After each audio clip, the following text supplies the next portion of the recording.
Jaya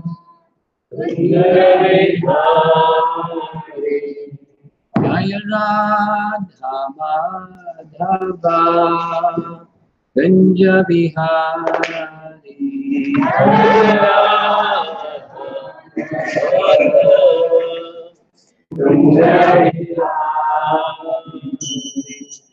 Gopi Jana Vallabha Giridharadhari Jaya Gopi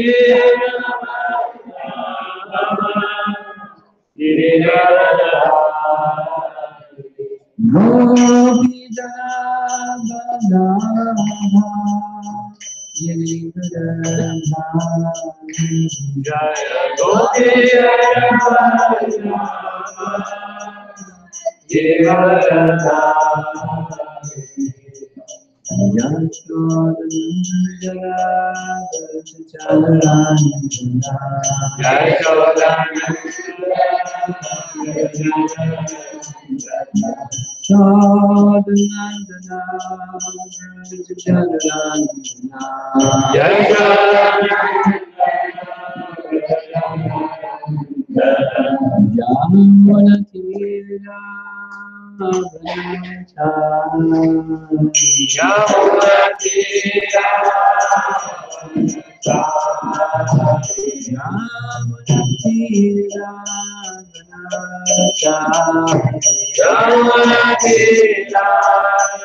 Jaya Gopi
This divine grace of Bhaktivedanta Swami Srila Prabhupada ki Anta Bhakti Vaishnavrinda ki Swami Bhakti Vrinda ki God permanent.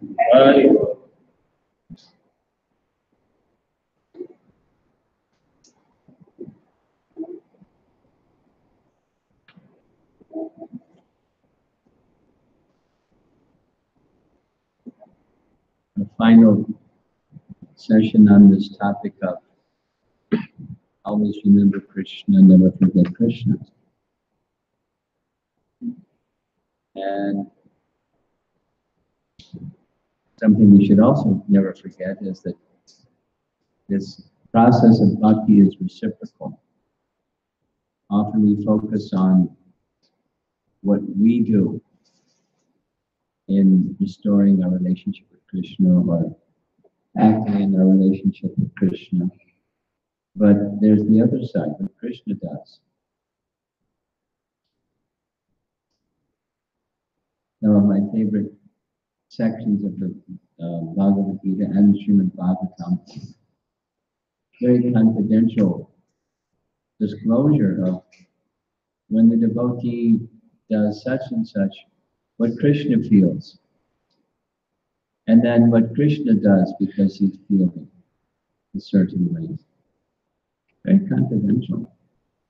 Krishna discloses those things in Bhagavad Gita, and this is that kind of a topic. When the devotee is engaged in always remembering Krishna and never forgetting Krishna, similarly Krishna always remembers his devotees. And that's our topic, including topic. Right from Bhagavad Gita. For one who always remembers me without deviation, I am easy to obtain, O son of Pritha, because of his constant engagement in devotional service. And why Krishna is saying, I am easy to obtain, is described in the purport. A pure devotee cannot forget the Supreme Lord for a moment, and similarly, the Supreme Lord cannot forget his pure devotee for a moment. Not because he has to. There's nothing that Krishna has to do. He's Swarat, totally independent. No living entity is independent. Some living entities think they're independent. In the mature world, every living entity thinks they're independent, but no one is independent. And Krishna is totally independent. He doesn't think of the devotee because he has to.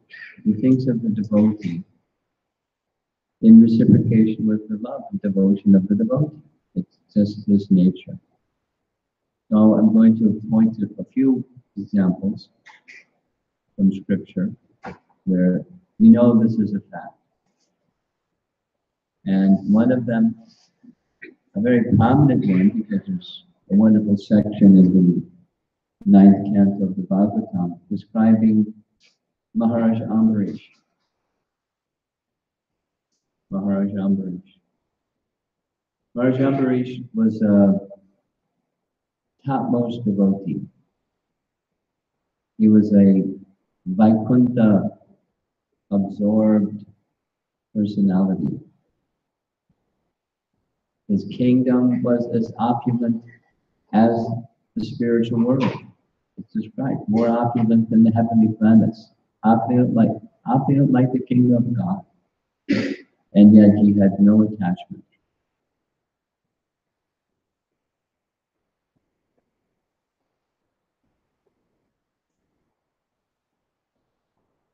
So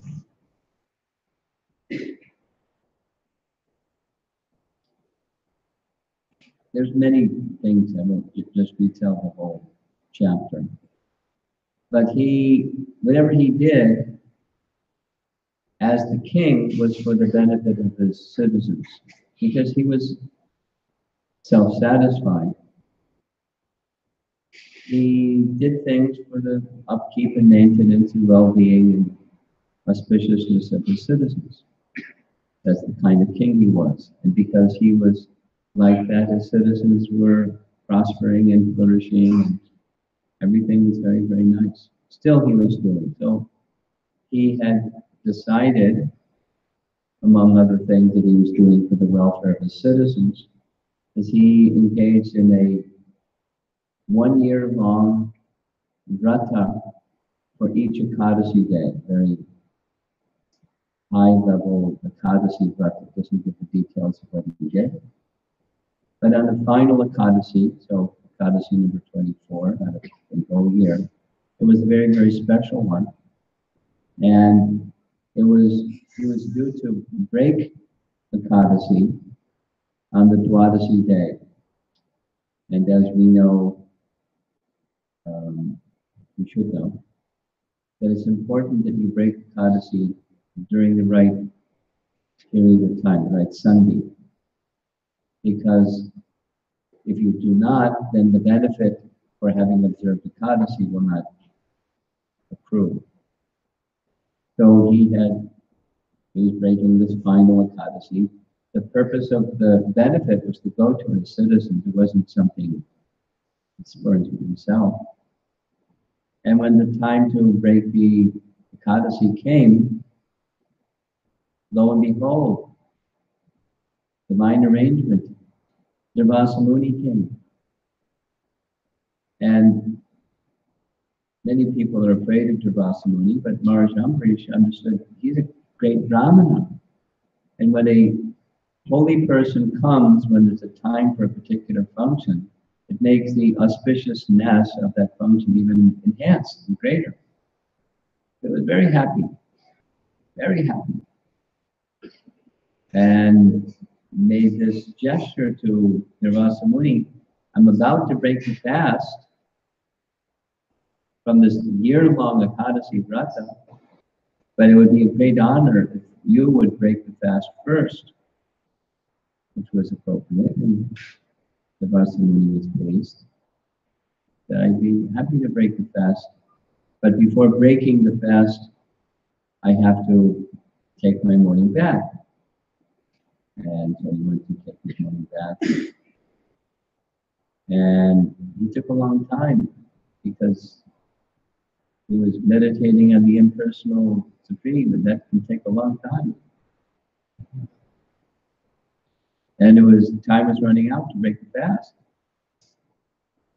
So Maharaj Ambarish asked the Brahmanas what to do.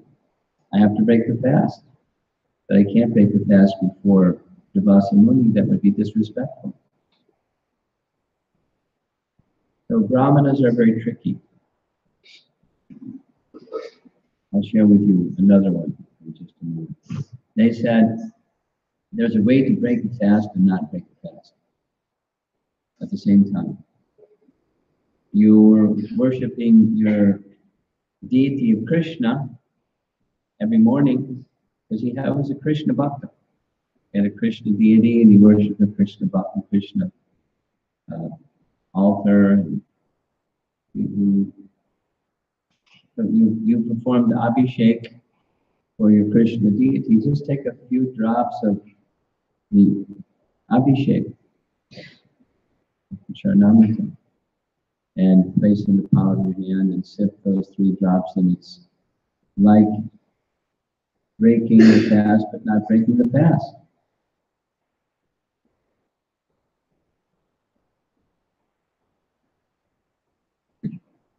Here's another one. I learned this one from Purijan. Bhaktisiddhanta Saraswati Thakur observed the practice of not beginning a journey on Thursday afternoons. I don't know if you knew that was something that, because he was, when Bhaktisiddhanta was young, he got the title Saraswati from his exposition on astrology. It was mathematical, the calculation of this and that. And he wrote a book as a young man. And it was he was considered the most profound astrologer of his era. And he was about 20 years old. And they gave him this title, Saraswati. And it became Bhakti Siddhanta Saraswati. That's all. He knew a lot about astrology, is the point. And to begin a journey on the Thursday afternoon is not advisable. He would never travel starting Thursday afternoons. So I was visiting in Vrindavan, teaching at the Vrindavan Institute that was conducted by Gurjan, and he came to know that I was planning to leave on a Thursday afternoon. He advised me, don't do that. But try to not do that. And if you just can't, because for some reason you can't, then here's what you do. You pack your suitcase on Thursday morning and put it by your door, because your journey has begun. Although you didn't walk out the door yet, your journey has begun. So, okay, so pack your suitcase on Thursday morning. So Durvasa Muni took some Charnamrita, but Durvasa Muni knew, because he in meditation, and somehow he came to know, he broke the fast before me. So he came back in this Durvasa Muni angry mood and challenged him. I'm a Brahmana,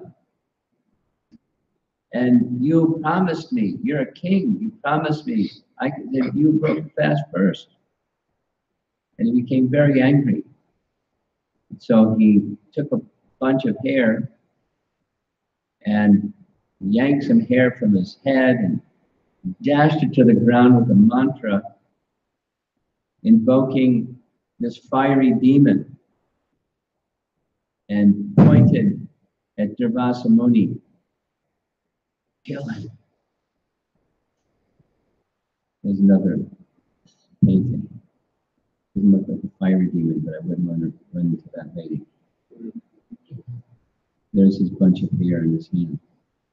But Durvasa Muni didn't do anything.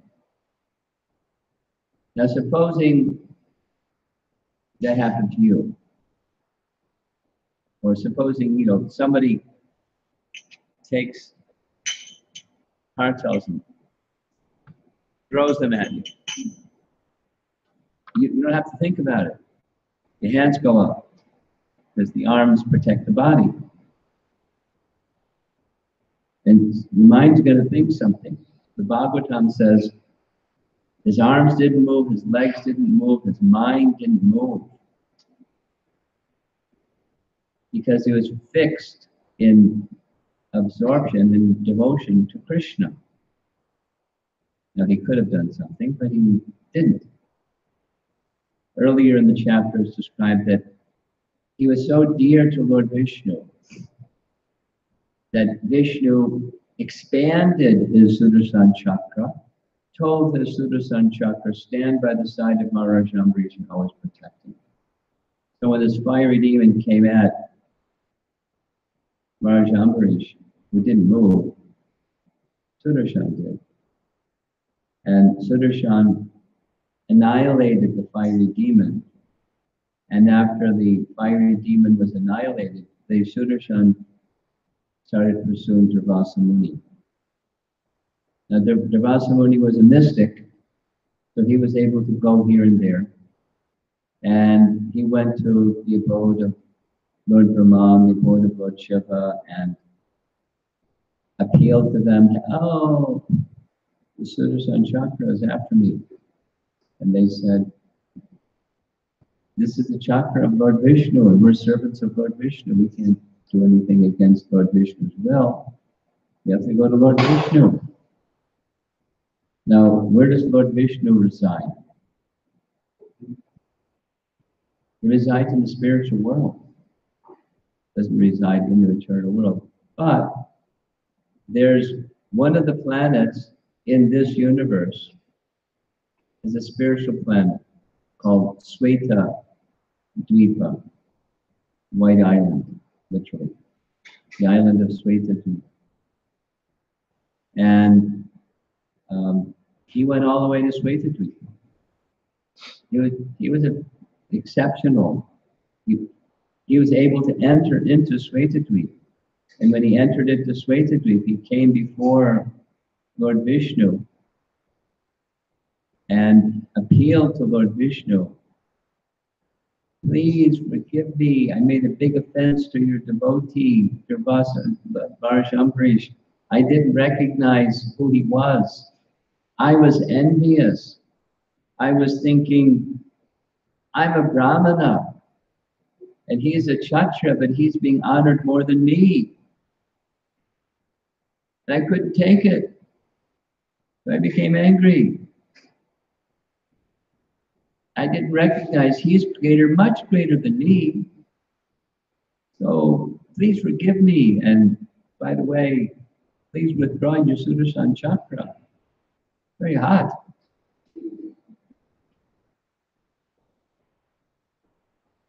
And then Lord Vishnu replied,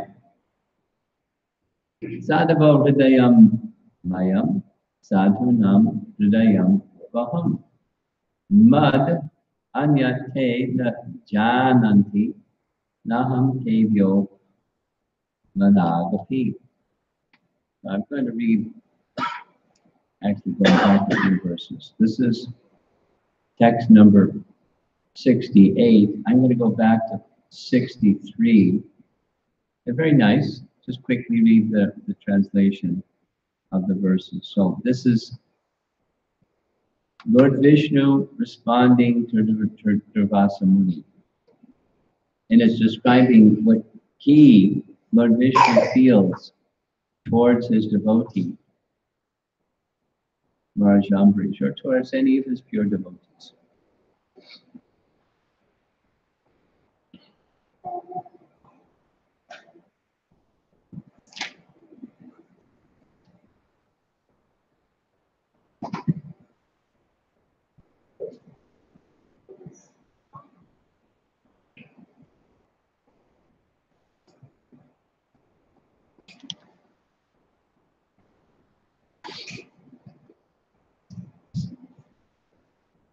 The Supreme Personality of Godhead said to the Brahmana, I am completely under the control of my devotees. Indeed, I am not at all independent. Because my devotees are completely devoid of material desires, I sit only within the core of their hearts. What to speak of my devotee? Even those who are devotees of my devotees are very dear to me. Now, he just got through saying he's Swarat, he's fully independent. He's not dependent on anybody or anything. But here he's saying, I'm not independent. What does that mean? It means with the fullness of his independence, he places himself subordinate to or dependent upon his devotee. It's not a contradiction. With the fullness of his independence, voluntarily he places himself under the care of and at the disposal of his devotee. There's another nice example of this in Chaitanya Charitamrita. Chaitanya Mahaprabhu said a similar thing to the devotees about Vasudev Datta. Vasudev Datta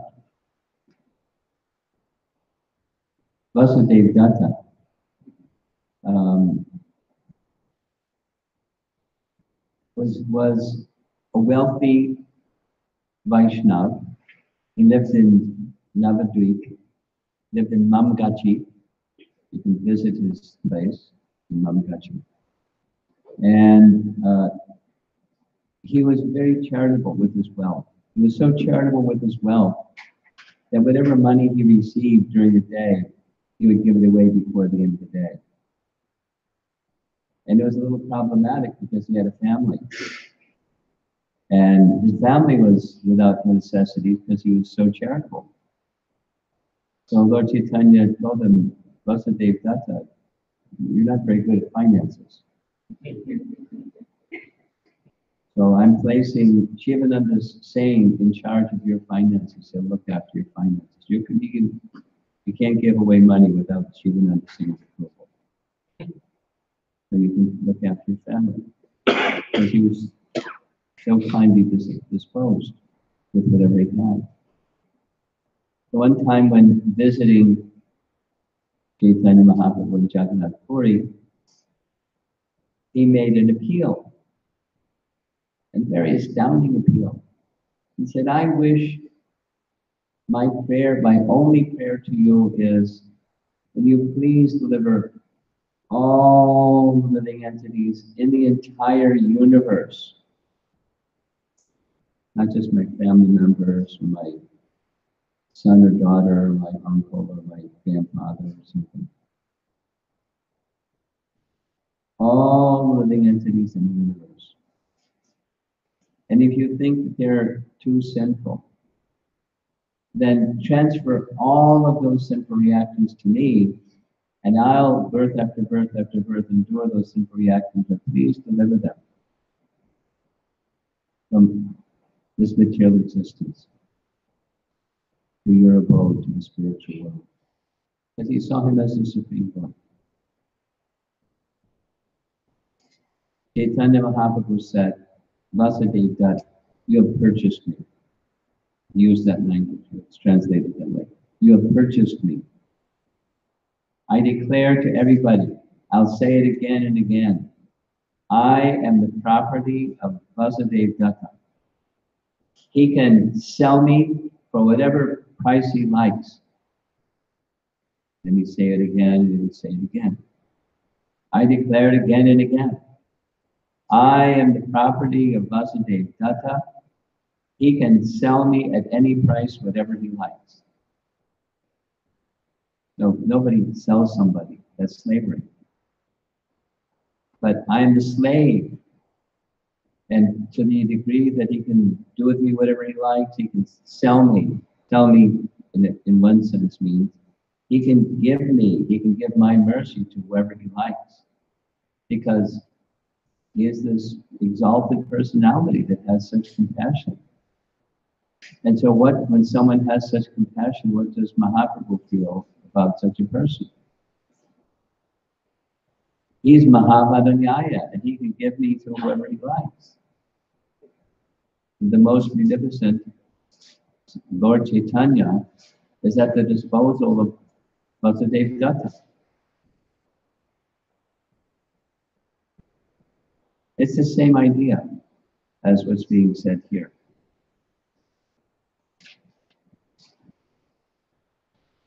O best of the Brahmanas, this is Vishnu to Durvasa Muni, without saintly persons for whom I am the only destination, I do not desire to enjoy my transcendental bliss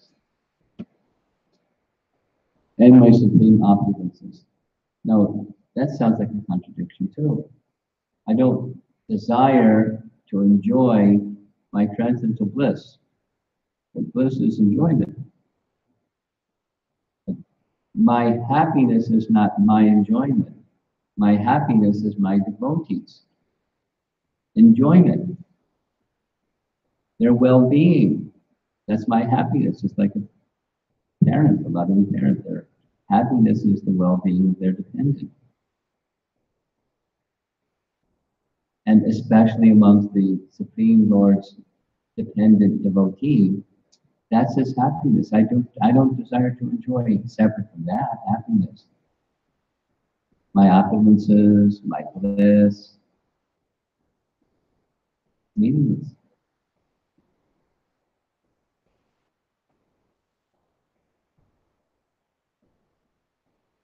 Since pure devotees give up their homes, wives, children, relatives, riches, and even their lives simply to serve me, without any desire for material improvement in this life or in the next, how can I give up such devotees at any time?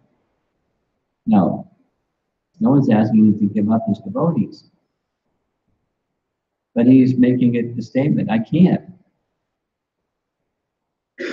And it's why, because the devotees give up everything. The devotees, it's not like everyone has to become a sannyasi in order to become a pure devotee. And give up means the sense of being the enjoyer of those things. Because for the devotee, the enjoyment is not those things.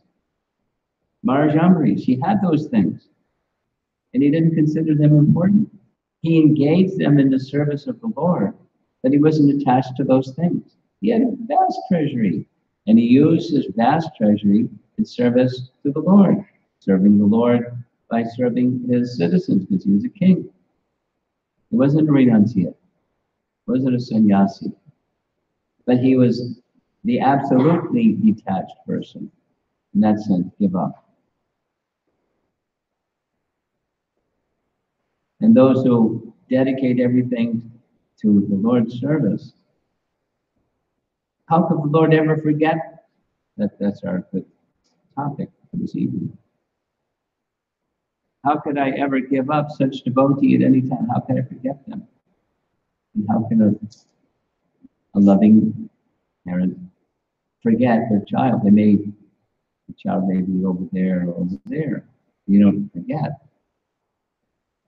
From time to time you look around and see what's going on. Darling little one over there.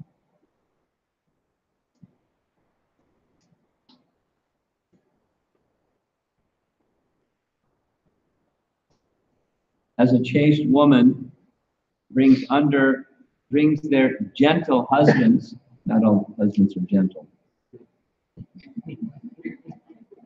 under control by service, the pure devotees who are equal to everyone and completely attached to me in the core of their hearts, bring me under their full control. He is feeling obliged. He's feeling affection. He's feeling attachment. He's feeling all these feelings. And that means, so now that leads up to this verse here. The pure devotees always dwell within the core of my heart, and I am always in the heart of my pure devotee. My devotees do not know anything else but me, and I do not know anyone else but them. Period. This is all an answer to, please get rid of the Sudarshan chakra. The Lord Shiva and Lord Brahma said, we can't. It's his chakra. And he's our Lord. We can't interfere with his plan. He can say, take the chakra away. We can't. We don't have that liberty. We're his devotee. We don't contradict something that he wants. He's our master. So those who take Krishna as their master, Krishna takes them as his master. Those who think of Krishna constantly, Krishna thinks of them constantly. He can't think of anything else.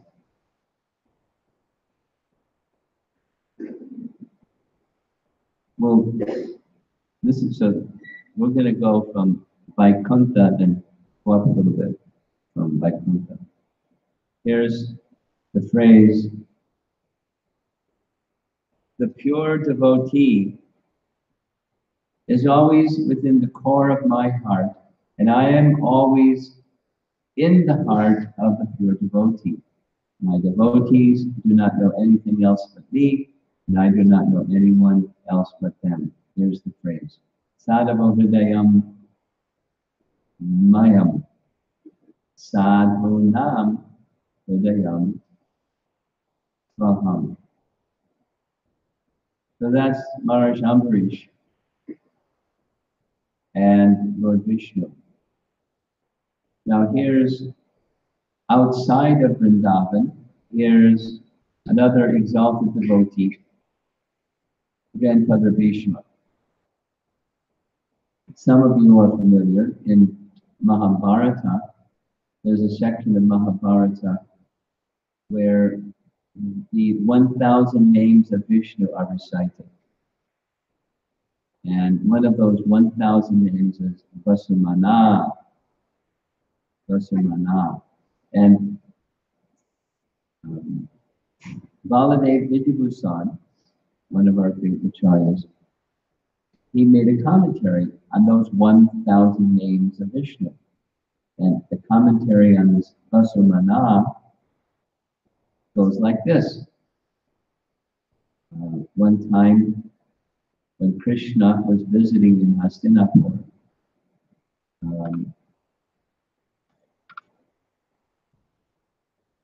Yudhisthira Maharaj would go greet Krishna first thing in the morning. And one morning when he came to greet Krishna, he saw Krishna was engaged in meditation. So he didn't interrupt him because he was engaged in meditation. And was meditating for a long time. Long time. He came back and was meditating and meditating. Finally, he finished his meditation. So Yudhishthira Maharaj came and offered his respect to Krishna and made his request. Krishna, you were meditating. May I know what it was that you were meditating upon? And Krishna's answer was, I was meditating on Grandfather Bhishma.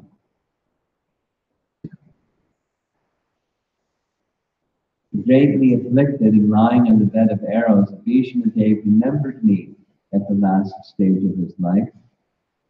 Because of his remembrance of thee, O best of men, I now always remember him. Nice. Vasu, Mana. Mana refers to the mind, and Vasu refers to Bhishma, who was a Vasu. It's a whole long story of how he became Bhishma from the position of the Vasu in the heavenly planets. And then moving further, even in intimacy, is that of Draupadi. And of course, there's two very famous episodes where the intensity of Draupadi's remembering Krishna, because she is a pure devotee. So she and the Pandavas and Queen Kunti, they're pure devotees, and the pure devotees are always thinking of Krishna. But sometimes concentration upon Krishna became more intense because of some calamity. And therefore the Pandavas say, bring on the calamities. And Kunti, may there be calamities again and again, because in this situation, our concentration upon you becomes stronger and stronger, and you come. We just want your association. So give me the choice between calamities and no association, or calamities and your association. I'll take the calamities because I want your association. But the association was provided because of the calamity. So the famous, most famous one is this roving of Draupadi. There's an interesting description. Later, Draupadi asked Krishna, why did it take so long to come to rescue me? You're my only shelter. My husband, they just sat there. Grandfather Bhishma, he remained silent. I appealed to Grandfather Bhishma. Is this the right thing? Can they actually gamble their wife? And Drona, he was silent, and nobody spoke but Vidura. He's the only one that spoke. But he couldn't stop them. So, Krishna, why did you wait so long? And Krishna said, because you're trying other means besides my shelter. You tried all these other people. You tried your own physical strength. But when you relieved yourself of those other shelters and took entirely my shelter, then I came. I was ready. But not until you did that did I come. So the remembrance of Krishna can be partial or complete, and can be very intense also. Then there's another really, really nice example, and that has to do with this wonderful narration of Brihat Bhagavatamrita. Is anyone here a little familiar with Brihat Bhagavatamrita? A little bit. It's a big book, 8 parts, and for 3 volumes. And part 1 is Narada Muni is on it's a quest literature, we call it. He was searching for the greatest recipient of the mercy of Krishna. He went from person to person, person to person to person, being referred to the next person from the previous person saying, not me, but that person. Then he went to that person, and he said, not me, it's this other person. And the other person said, not me, it's yet another person. So he was going to search out who's the greatest recipient of the mercy of the Lord. And the conclusion was that the residents of Vrindavan are the greatest recipients of the mercy of Krishna. And Krishna says it. And Krishna says it to the queens, saying, I've been waiting for the time to explain to you why my mind is always with the residents of Vrindavan. And now the time has come. And so he describes why. And it has to do with the intensity of their remembrance of Krishna. His thoughts are with them. Not to say the queens are, kind of lesser personalities. Something, the queen is nice, but it's not to say like that. But the intensity and the degree of selflessness of the love of the resident Vrindavan for Krishna is superlative. And that ends part 1.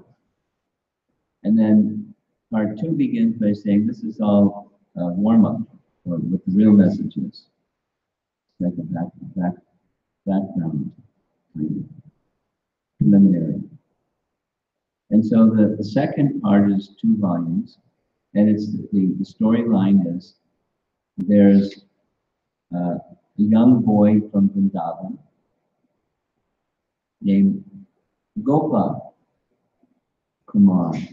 Kumar indicates his age, and Gopa indicates what his occupation was. He's a cowherd boy. And he's narrating his life story to a Brahmana who was searching also. We'll go to the detail. So Gopa Kumar says, to answer your question, it's normally you don't talk about yourself, but I can't think of a better way to answer your question, so I'm going to tell you my own story. So in his own story, Gopa Kumar was a little boy with his friends, and they were taking care of the cows, because that's what cowherd boys do, they take care of cows. In the course of taking care of cows in Vrindavan, off in a distance, Gopa Kumar noticed there was a Brahmana. And he looked like an ecstatic Brahmana.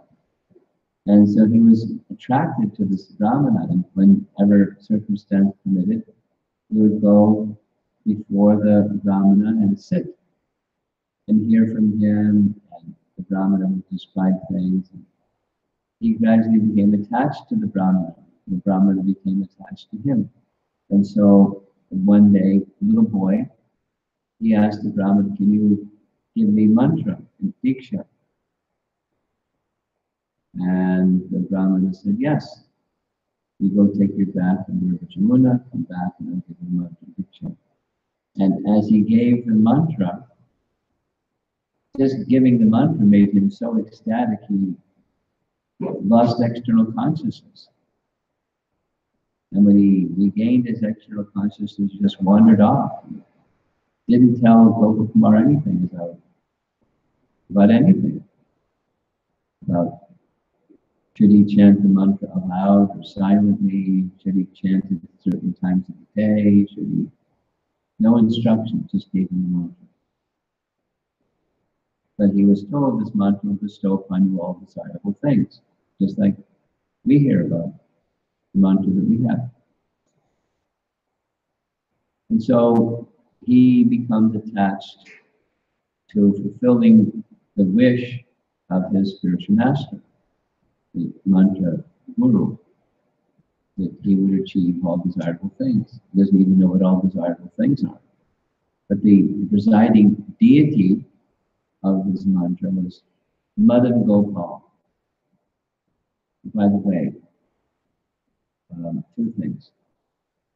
Madan Mohan, the deity of Sanatana Goswami, is also sometimes known as Madan Gopal. The second is, we also received the same mantra that Gopakumar received. Those who received Gayatri Diksha, we received the same mantra that he received. We were told the same things about the mantra that he received. But he was, a little faithful and wanted very much to experience and exchange with Madan Gopal. So he similarly went from one place to another place, to another place, to another place, throughout the material world and into the spiritual world. And it's very, very interesting. And one of the particularly interesting things is Gopakumar is passing through the layers of the universe, the 7 layers. Because we might think of the 7 layers being like crusty, the earthly layer, or watery, like big ocean or something with water. It's not like that. Anyway, he passes through the layers, all 7. He's supposed to preside in deity of each layer, and he has this. They invite him to stay here. It's really nice. Keep going because he wants to encounter Madan Gopal. Anyway, many, many things happen. Finally, he's transported to a place. This is the final chapters. He's transported to a place he doesn't know where he is. It looks very much like the place where he grew up in Vrindavan, but he doesn't know what the place is. So he asks the people that reside there, where am I? What is this place?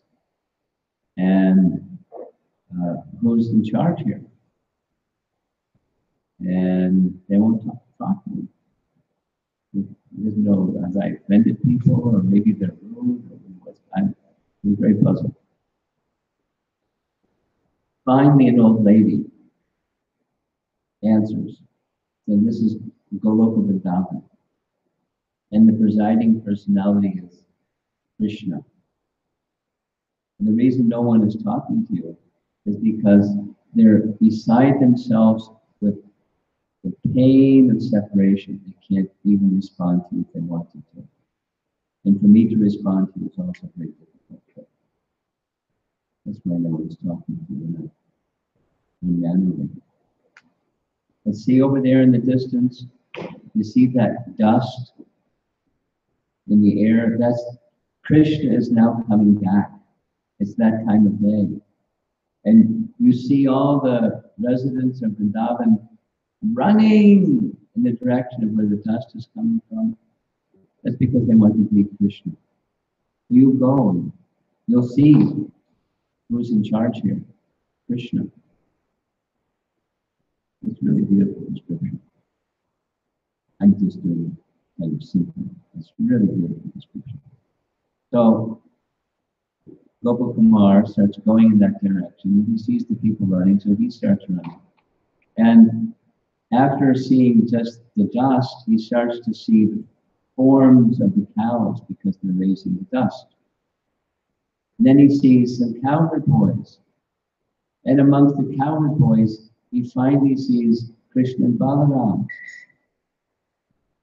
And he calls out very loudly, Madan Gopal! Like Chaitanya Mahaprabhu, when he sees Jagannath temple. And his arms are outstretched, and he's running and running and running, and Krishna sees Gopakumar. And Krishna starts running towards Gopakumar, and they're in such ecstasy, they both collapse on the ground. And Balaram comes along and chastises Gopakumar, just see what you've done. You caused Krishna to faint. What kind of service is this? Shemanu admonishes him. And then Gopakumar sees Krishna lying there, and Krishna regains external consciousness. And when Krishna sees Gopakumar, he embraces him strongly to his chest, that this painting is showing. And Krishna says something like this: "At last you've come back. I was waiting for you to come back. I was hoping maybe in this lifetime you'll come back. But you didn't come back. Then I thought, in the next lifetime, maybe he'll come back. You didn't come back. Maybe the next lifetime, you didn't come back. Finally, I descended myself. I was your spiritual master, and I gave you the mantra. And finally, you've come back. Please never leave again." Gopakumar sobs and says, "I'll never leave again. I'll never leave again."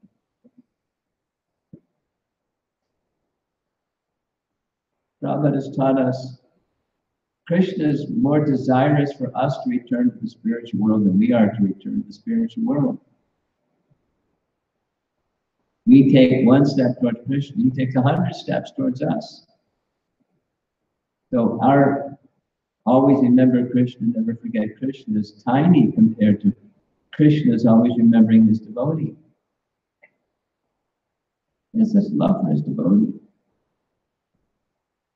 Our love is weak, his love isn't. And that's part of the magic of devotional service, is the reciprocation from Krishna's side. Whenever we extend ourselves to Krishna, we were rascals. We turned our attention away and walked.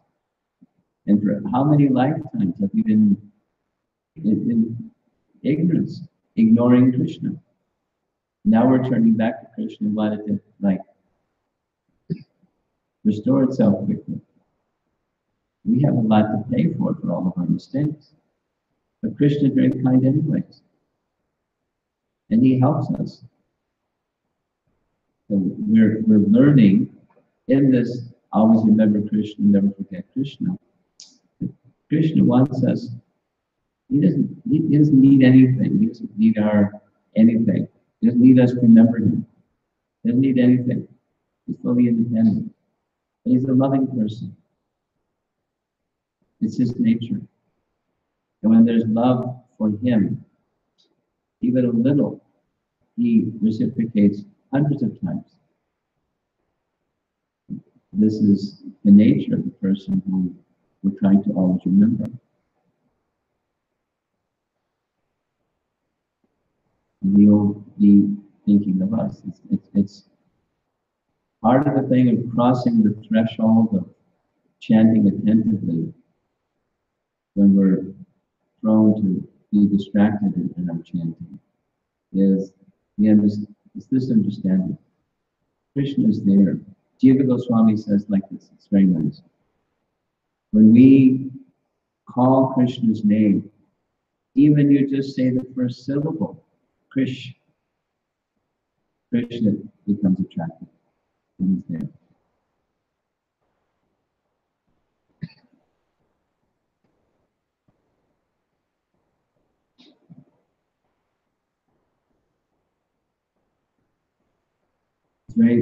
It's a fact, and it's a very powerful meditation upon that fact. And it makes it possible for us to become elevated in Krishna consciousness because of that fact. Otherwise, it's going to be a long struggle. Most of us aren't so determined for long struggles. Krishna's working in the darkness and not forget us. Even we may forget him. So that's it. Any discussions? Brooke hasn't been big on questions.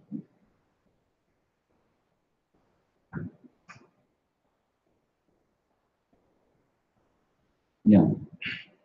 In Kali Yuga, is it possible to do that kind of devotional service what they done? Well, which kind of devotional service are you referring to? Where the Narada Chakra is protecting the devotees. Or Well, where Krishna, let's take the example of the associates of Chaitanya Mahaprabhu for starters. Then ask your question again. Was Kali Yuga? Or, okay, that was a special time. Bhakti Yogata, Bhakti Siddhanta, the Kali Yuga. Now, were they just teasing us? Not really possible. We're just saying that,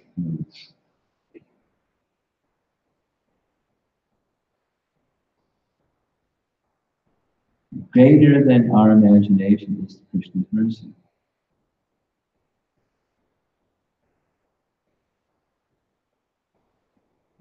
And it's with Krishna's, he wants to give his mercy. We just have to want to receive it. We're distracted. If we just dial in to Krishna's mercy, certainly possible.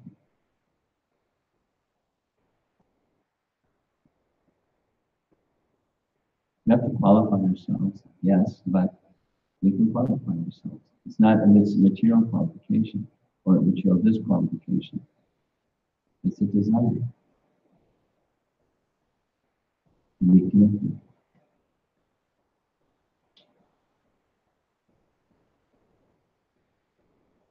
So in the first verse, we saw verse saying Krishna always remembers one who remembers him without deviation.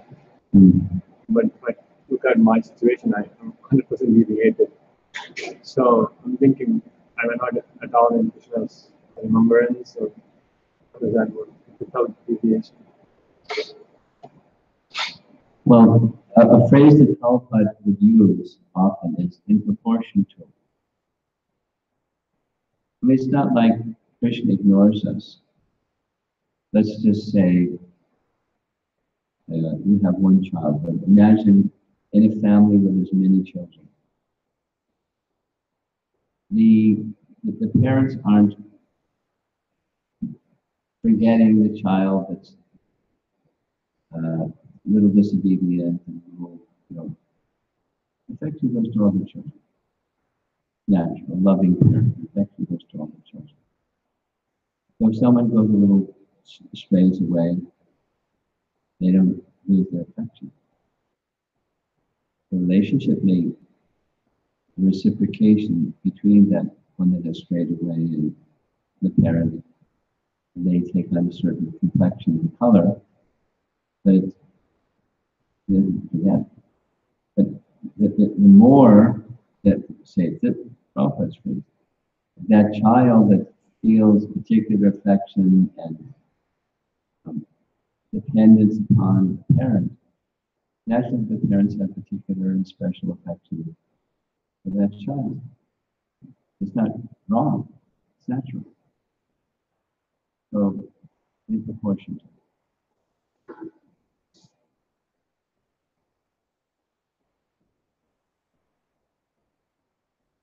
As he was speaking to his queens, this is Brihad Bhagavatamrita Part 1, as he was speaking to the queens about his feelings of love for the residents of Vrindavan, he wasn't like putting them down, he was explaining his heart. And they weren't taking it that, oh, we're second class and they're, we didn't hit the mark yet. They have their nature and they have their love for Krishna that's pure and perfect, pristine.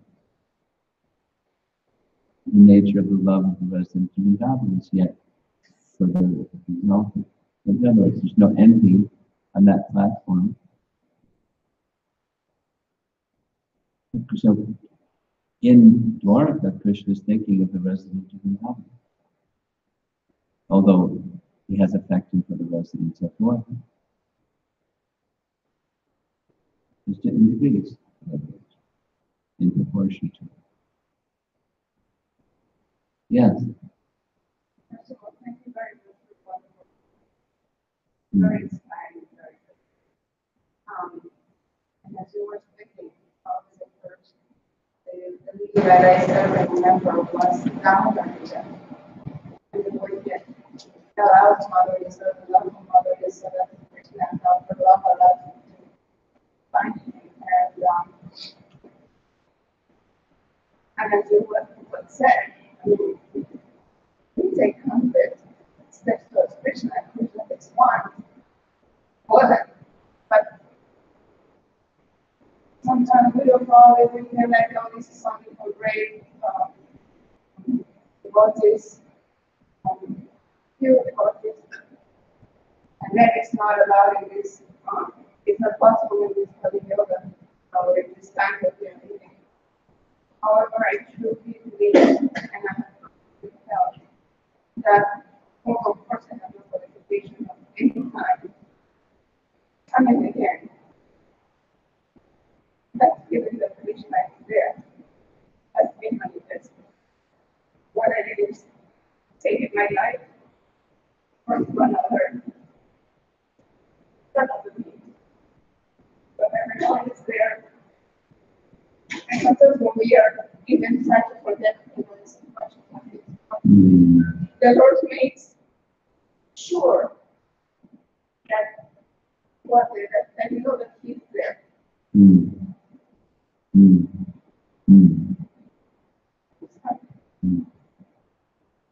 He has different ways of doing that. It's not a cookie cutter kind of personality. He has different ways of doing that. Sometimes it's like our discussion the other evening. Sometimes it's ordeal.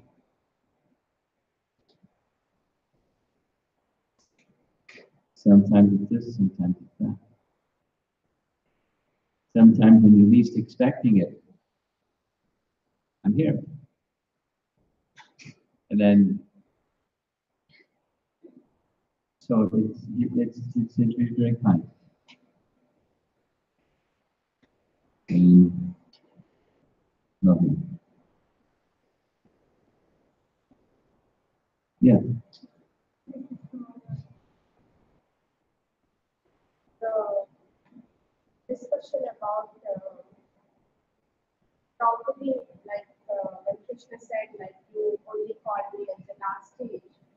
So how will we portray the same thing in our daily lives? Like we will be endeavoring for our own things based on our abilities, whatever Krishna has given us. Yes. So, but how would we take that to ask Krishna all the time? Good question. I think I understand your question. It's not that when someone, here comes, you're walking down the path of your life, and here comes some danger, you're supposed to do nothing. Exactly as you said, there's abilities that Krishna's given, and we're to use those abilities in Krishna's service.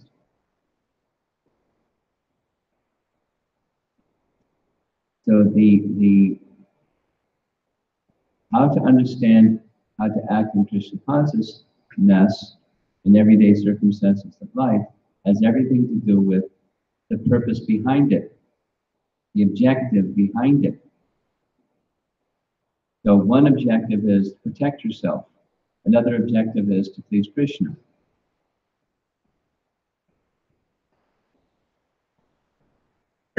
So if you have some ability, you have some resource, you have something, you use that for the pleasure of Krishna. A really kind of a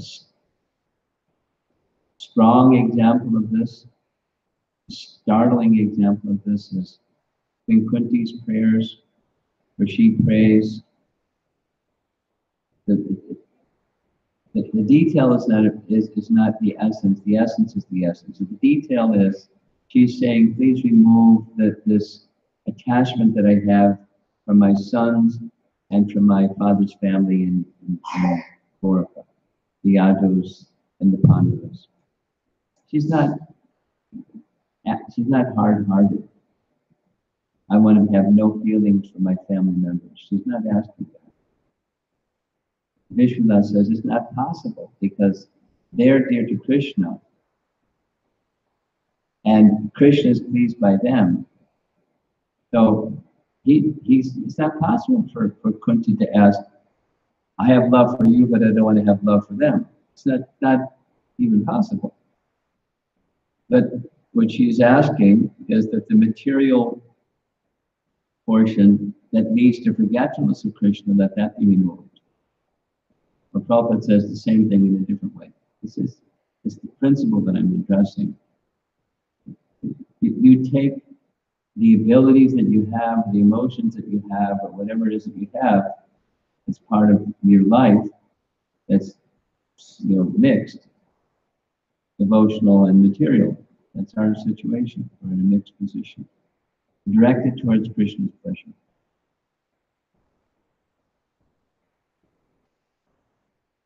Prabhupada says, having affection for others is necessary. You cannot be alive and not have affection for others. So he's not asking, let me die. He's asking that the objective of that affection for others be upon you. That the abilities that Krishna has given you, me, and any one of us, be used just for his pleasure. Now it's a mix. So take away the mixed part and just leave the for you part. Let the whatever it is that Krishna has given each one of us something, different gifts, different endowments, different abilities. Someone can do this, someone can do that. And it's all this variegatedness, which is part of life. It's wonderful.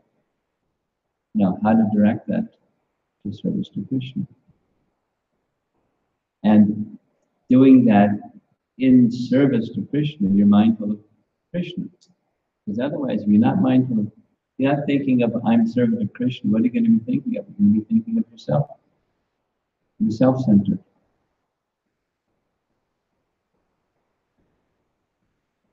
It's just that standard.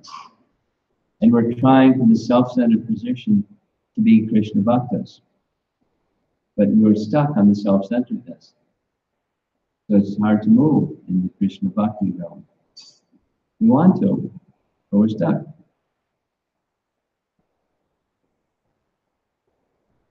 One of my favorite questions during this, there's several, but one of the favorite ones during this college tour was one PhD student at Texas A&M who was kind of standing in this line with this other group of people that wanted to ask their question. He said, since I've been a small boy, I've always been competitive in my academic work. And I've always been told, and I believed it, and it's kind of moved me, that you can achieve, and you can do, and, so I've really learned this model of selfishness. But I'm now, of late, in the past, year, I'm realizing this selfishness is very fearful.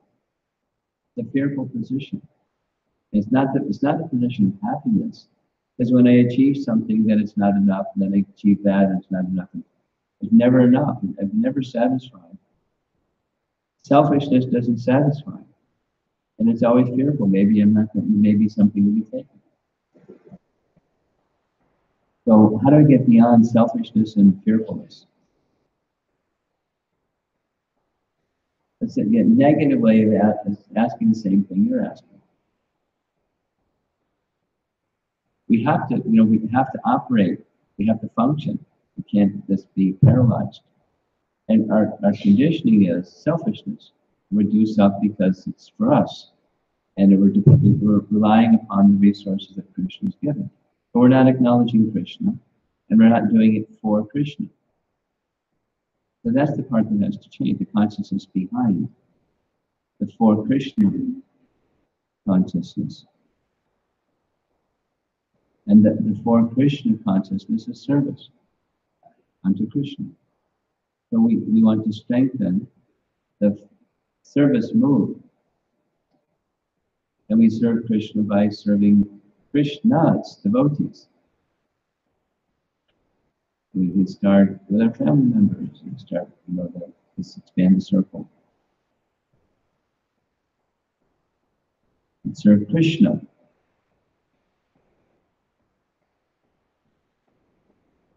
With whatever resource we have.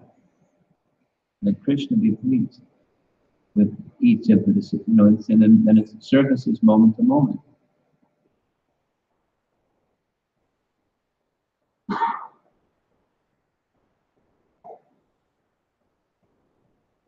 And that mode of service opens up the spiritual world. When we start, that comes to this topic. We start thinking of Krishna in that way. Krishna is proportionate to our thinking that way. Krishna is going to think of us in that way too. And it's natural. Affections, the way of spiritual life. Spiritual affection.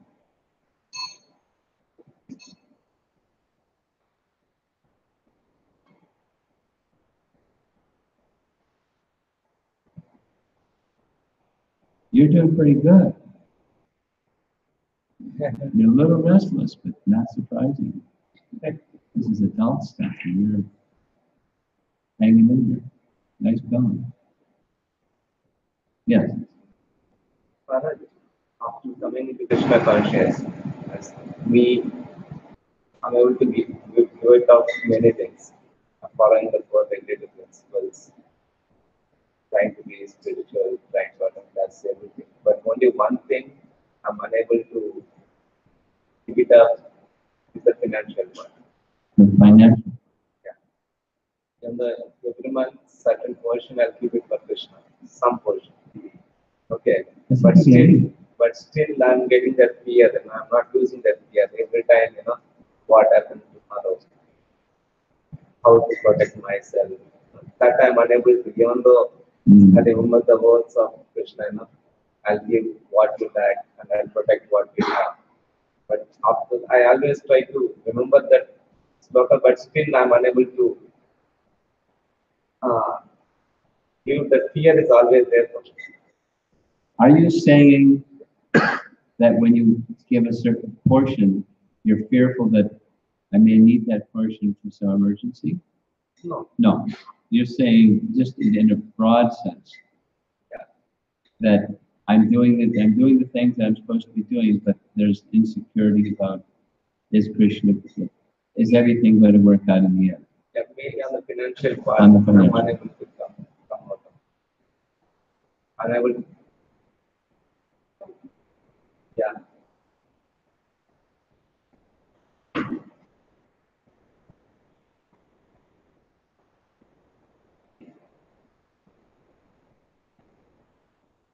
Well, I'll just take a guess or two. And it's not just this lifetime, it's probably a many lifetime thing. Probably a deeply seated security question, and financial security specifically. And I would say don't expect it just to like get up and go away or something like that. And then it gets up and goes away and you can celebrate at a party. But it's something that's probably going to take some time.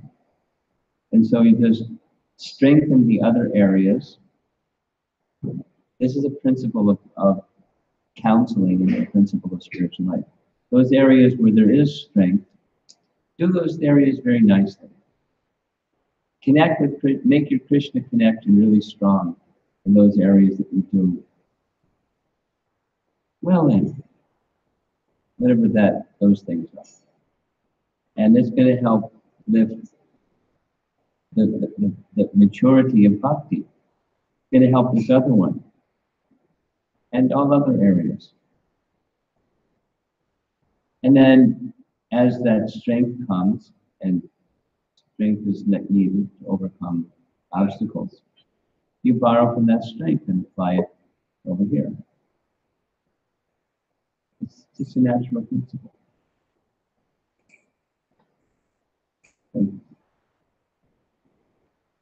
You may find, let's say the same thing in a different way. Same thing. You may find that the situation resolves itself not by not being so anxious about it, but by Krishna consciousness. As Krishna consciousness gets stronger, that obstacle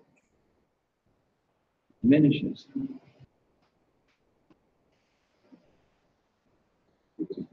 Wasn't really a mountain after all. It looked like a mountain because you were giving a lot of attention to it, and the mind can magnify things. But maybe not such a big obstacle after all. Because the obstacle is your relationship with Krishna, and that's where it needs some attention. So put attention there where the connection is strong. And when that connection is strong, you know,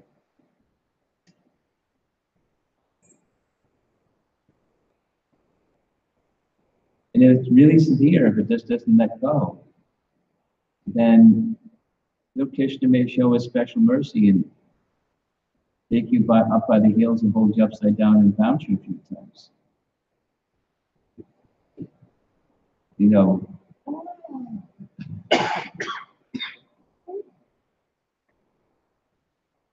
and then let you go. You know, you're in Krishna's hands. It's okay.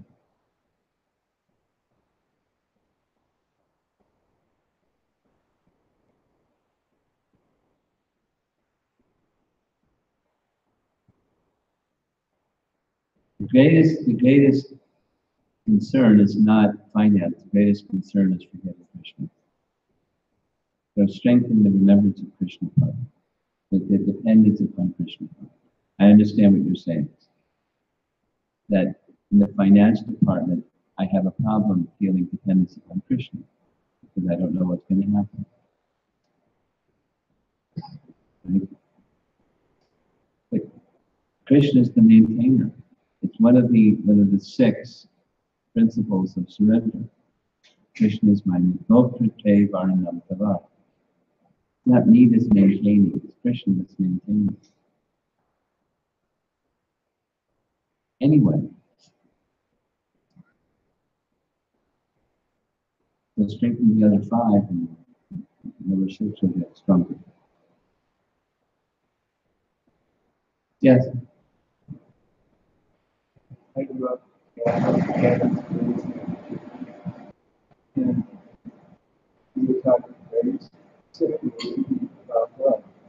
Love the way we got in the whole heart, soul, and spirit.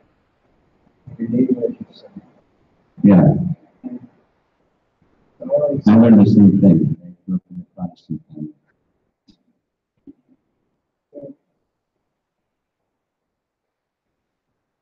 I'm wondering that it's encouraging. I'm also wondering what's Is it what? the discussion here about So what's your question? well, I guess it's superficial. Is what superficial? Love the way we whole heart, soul, and spirit. Yeah. That complete understanding of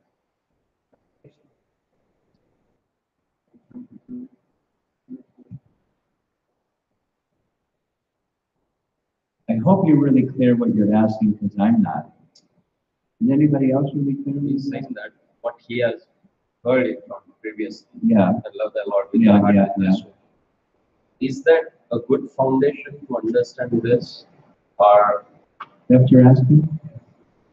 Not exactly. Because this is taking you one step further. This is what Krishna feels when you do that.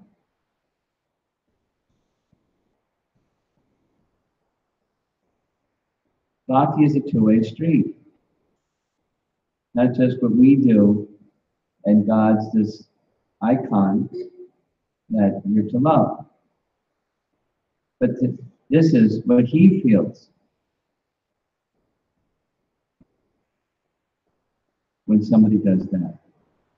So it's not exactly a foundation. It's a beginning, but it's not complete.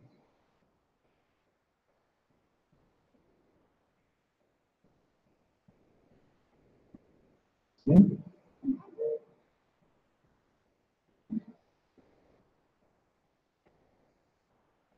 Okay. Romapad Swami.